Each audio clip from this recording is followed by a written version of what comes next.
জীবনে সঠিক সময় কখনোই আসে না। যখন আপনি শুরু করে দেন সেটাই সঠিক সময় তৈরি হয়ে যায়। মানুষ সফল হতে তখন শুরু করে যখন সে দুনিয়াকে না, নিজেকে বদলাতে শুরু করে। যে যাই বলুক তাতে আপনার কিছু এসে যায় না, কারোর কোনো কথায় আপনার খারাপ লাগে না। যদি আপনি নিজেকে এতটা বদলাতে পারেন, এতটা পরিবর্তন করতে পারেন, তাহলে পাক্কা একদিন আপনি সফল হতে চলেছেন। আপনার আশেপাশে যারা আছে তারা খারাপ কি ভালো সে বিচার করা ছেড়ে দিন। আপনি শুধু নিজেকে ভালো থেকে আরও ভালো বানাতে থাকুন।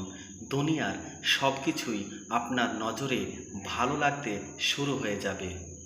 সারা পৃথিবীর সমস্ত বই পড়ে যতই আপনি জ্ঞান অর্জন করে নিন না কেন, তবু আপনার মধ্যে জ্ঞানের কমতি থেকে যাবে।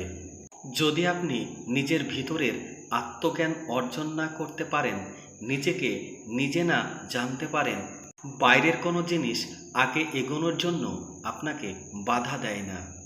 আপনার ভিতরের চিন্তা ভাবনাই আপনাকে থামিয়ে দেয়। তাই পরিবর্তন বাইরে করার বদলে নিজের ভিতরে করুন। নিজের ভিতরের সাহসকে কখনোই দেখাবেন না আপনার সামনে ভয় কত বড় আছে, বরং সুযোগ পেলে সেই ভয়কে দেখান আপনার ভিতরের সাহস কতটা আছে। সমস্যা যতই বড় হোক আপনি তার সমাধান করতে পারবেন।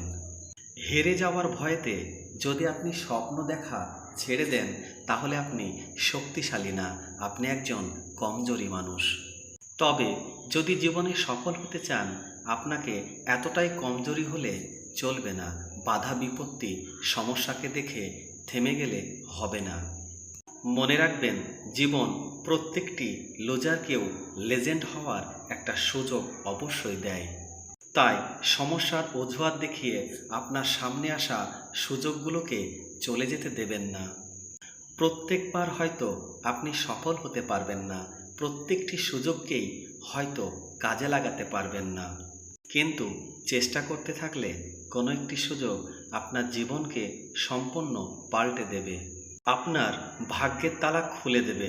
আপনার সমস্ত পরিশ্রমের মূল্য ওই একটা সুযোগই সার্থক হয়ে যাবে।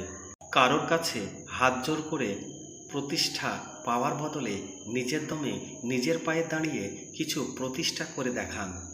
মানুষ আপনাকে সালাম ঠুকবে, আপনার হিম্মতের তারিফ করবে। যদি আপনি লেখক হন, তাহলে ভাঙা কলম দিয়েই আপনি আপনার ভাগ্য লিখে ফেলবেন। আর যদি আপনি পাঠক হন, তাহলে সারা জীবন অন্যের কাহিনী পড়তে পড়তেই জীবন কেটে যাবে। আপনার কাহিনীটি কোথাও কোনো জায়গায় লেখা হবে না।